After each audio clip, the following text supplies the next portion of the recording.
इस वीक का third interesting IPO हमारे सामने आ चुका है, जिसको हम आज सबसे पहले अनका फंडा के एपिसोड में डिस्कस करते हैं। पर ये आईपीओ इंटरेस्टिंग होने के साथ साथ थोड़ा कंट्रोवर्शियल भी है। पहली ही line of discussion of IPO में आपको समझ आ जाएगा। एकदम बेसिक की बात करें तो कंपनी का नाम है मुक्का प्रोटीन्स लिमिटेड। 2003 में कंपनी इनकॉर्पोरेट हुई थी और कंपनी मैन्युफैक्चर करती है फिश प्रोटीन प्रोडक्ट्स को। क्योंकि ये नॉनवेज रिलेटेड कंपनी है, कुछ लोग इसे बॉयकॉट करने की बात कर रहे हैं। यही हो जाती है इसकी सबसे बड़ी controversy. At the same time non veg होने के साथ साथ इनके अगेंस्ट कुछ लिटिगेशंस भी चल रहे हैं और लिटिगेशंस में इनका मामला थोड़ा सा गड़बड़ है, जो इस कंप्लीट आईपीओ का नेगेटिव या फिर कंट्रोवर्शियल पॉइंट हो जाता है। 10 से ऊपर कंट्रीज में ये आज के दिन अपने प्रोडक्ट्स को एक्सपोर्ट कर रहे हैं। आईपीओ ओपन होने वाला है 29 ऑफ फेब को और क्लोज हो जाएगा 4 ऑफ मार्च को। अलॉटमेंट डिसाइड होगा 5 ऑफ मार्च को। 6 को या तो आपको रिफंड मिल जाएगा या फिर शेयर्स मिल जाएंगे एंड 7 ऑफ मार्च को इसकी लिस्टिंग होने की टेंटेटिव डेट आ रखी है। 14,980 रुपीज का यहां पे एक लॉट होगा। एचएनआई स्मॉल में आपको 14 लॉट्स के लिए और एचएनआई बिग में आपको 67 लॉट्स के लिए अप्लाई करना पड़ेगा। यहां पे प्राइस है 26 से लेके 28 का, यानी कि रिटेल में आपको अप्लाई करना पड़ेगा कट ऑफ प्राइस पे और एचएनआई कैटेगरी में अप्लाई करना पड़ेगा 28 रुपीज को टाइप करते हुए। 224 करोड़ का टोटल आईपीओ और पूरा का पूरा है फ्रेश इशू। देखिए नेगेटिव पॉइंट्स मैंने इस आईपीओ के लिए आपको ऑलरेडी बता दिए। अब पॉजिटिव क्या है इस आईपीओ का? सबसे पहला और बड़ा पॉजिटिव यह है कि छोटी साइज का आईपीओ है एंड छोटी प्राइस का आईपीओ है। यूजुअली छोटे प्राइस वाले आईपीओ काफी सारे रिटेलर्स को अट्रैक्ट करते हैं। ऑल्दो अट्रैक्ट करने का रीजन कोई अच्छा नहीं है, पर अट्रैक्ट करते हैं तो वो हमें मानना पड़ेगा। फाइनेंशियल्स की बात करें तो आपके सामने आ रहे हैं 641 करोड़ पे इसके टोटल एसेट्स पहुंच गए, जो पिछले 2-2.5 साल में ऑलमोस्ट डबल हो गए हैं। रेवेन्यू की बात करें 2022 वर्सेस 2023 आप चेकआउट करेगा 52.52% की ग्रोथ रेट है and profit after tax almost 84% की ग्रोथ रेट है, रफली डबल हो गए। और पिछले 2 साल में बात करो 2021 वर्सेस 2023 4 गुना प्रॉफिट आफ्टर टैक्स ऑलरेडी हो गए, जो अच्छा फिगर होता है। रिटर्न ऑन इक्विटी है 36.71% का, रिटर्न ऑन कैपिटल एम्प्लॉयड है 17.62% का, डेट टू इक्विटी थोड़ा सा ज्यादा है 1.64 पे, रिटर्न ऑन नेटवर्थ है 34.19% पे। ऑब्जेक्ट ऑफ द पूरा इशू आ रहा है फंडिंग करना, वर्किंग कैपिटल रिक्वायरमेंट, इन्वेस्टमेंट करना चाहते हैं अपने एसोसिएट में and general corporate purpose. P ratio है 12 का पोस्ट आईपीओ एंड ईपीएस निकल के आ रहा है 2.2 का। नेक्स्ट अगर हम इसके पीयर कंपैरिजन की बात करें, उससे पहले अगर आपने अभी तक अपने फैमिली मेंबर के नाम से डीमैट अकाउंट नहीं खुला है तो फ्री में डीमैट अकाउंट ओपन करने का लिंक आपको डिस्क्रिप्शन में और पिन कमेंट पे मिल जाएगा। पीयर कंपैरिजन में सबसे पहला नाम आता है अवंती फीड्स जिसका पी रेशियो है 25 का, गोदरेज एग्रोवेट जिसका पी रेशियो है 33 का, जील एक्वा जिसका पी रेशियो चल रहा है 20.63 का। पीयर्स के कंपैरिजन में ओके वैल्यूएशन पे आईपीओ आने की कोशिश कर रहा है, मतलब एक थोड़ा स्पेस इसने लिस्टिंग के गेन के लिए छोड़ा है। और वही हमें पता चल रहा है ग्रे मार्केट प्रीमियम से भी, क्योंकि ग्रे मार्केट प्रीमियम चल रहा है इस आईपीओ का 60% के ऊपर का, यानी कि एक्सपेक्टेड है कि रिटेल कैटेगरी में अगर एक लॉट का अलॉटमेंट मिलता है तो 6500 रुपीज के ऊपर का प्रॉफिट और एचएनआई कैटेगरी में 95,000 के ऊपर की प्रॉफिट की एक्सपेक्टेशंस बनी हुई है। जो मैंने आपको 60% का जीएमबी बताया ये कल तक चल रहा था, आज के दिन जैसे ही मार्केट में डिप आया 60% का ग्रे मार्केट प्रीमियम रिड्यूस होते होते ऑलमोस्ट 52-53% तक पहुंच गया, पर अभी भी काफी अट्रैक्टिव बना हुआ है। अब आप मुझे कमेंट में डाल के ये बताइए, नॉनवेज वाले एंगल और लिटिगेशन वाले एंगल की वजह से आप इस आईपीओ को अवॉइड करेंगे या फिर ग्रे मार्केट प्रीमियम और जिस वैल्यूएशन पे आईपीओ ला रहा है ये थोड़ा कंपैरेटिवली हमारे लिए स्कोप छोड़ा हुआ है, इसको देखते हुए आप इसमें अप्लाई करेंगे? आपका क्या मनस बन रहा है कमेंट कर दीजिएगा।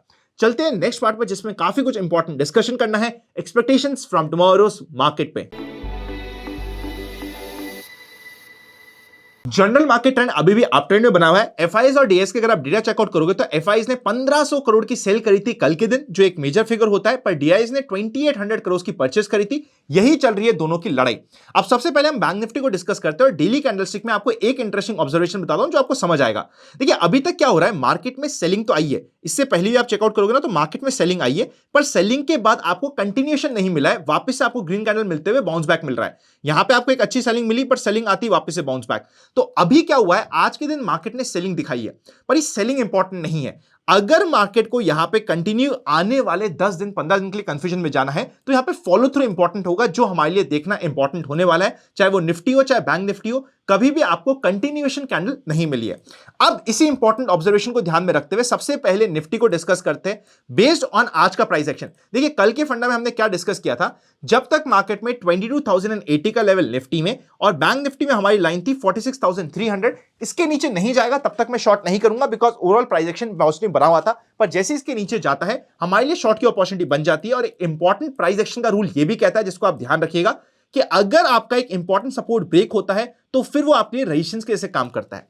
अब बैंक निफ्टी में कल के दिन इंपॉर्टेंट क्या है, अगर मार्केट में फ्लैट या फिर गैप डाउन ओपनिंग हो जाती है तो आज का जिस तरीके का प्राइस एक्शन हुआ है 46,300 का आपका फाइनल एक ऐसा लेवल होता है जिसके ऊपर जाने के बाद आप शॉर्ट नहीं करोगे, पर जब तक इसके ऊपर नहीं जाता फ्लैट या फिर हल्की फुल्की गैप अप ओपनिंग के बाद यहां पे वापस से कंटिन्यूएशन के लिए स्टडी किया जाएगा।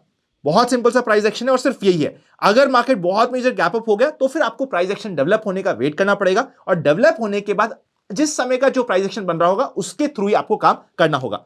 कल आपके लिए इंपॉर्टेंट देखने की चीज क्या है, क्या मार्केट यहां पे आप मानिए 300 पॉइंट और नीचे ऐसी कैंडल बना के क्लोज देता है, क्या सिग्निफिकेंस होगा। अगर यहां पे मार्केट में फॉलो थ्रू आता है तो आने वाले समय में नेक्स्ट वीक के लिए आपके लिए इंडिकेशन होता है कि क्या मार्केट फॉलो थ्रू जाने की पॉसिबिलिटी रखता है। इमीडिएट फॉलो थ्रू आना जरूरी है। अगर कल ऐसा फॉलो थ्रू नहीं आया, उसी की जगह पे अंदर यहां पे कोई एक inside candle type of candle बन जाती है तो फिर वापस से मार्केट के बाउंस बैक करने की प्रोबेबिलिटी बहुत हाई रहेगी। ध्यान रखिएगा और समझ लीजिएगा। पर अगर फॉलो थ्रू मिलता है तो पहली बार ऐसा होगा कि मार्केट में फाइनली एक इंपॉर्टेंट लेवल को टूटने के बाद एक फॉलो थ्रू मिल रहा है जिसके ऊपर हमारा नोटिस रहेगा या कंटिन्यूएशन मिल रहा है जिसपे नोटिस बना रहेगा। निफ्टी में सेम लेवल हो जाता है हमारे लिए 22,050 का, जो हमारे लिए आज के दिन का सपोर्ट था। इसके नीचे जब तक मार्केट नहीं जा रहा था मैं पर्सनली शॉर्ट करने के प्राइस एक्शन में नहीं था।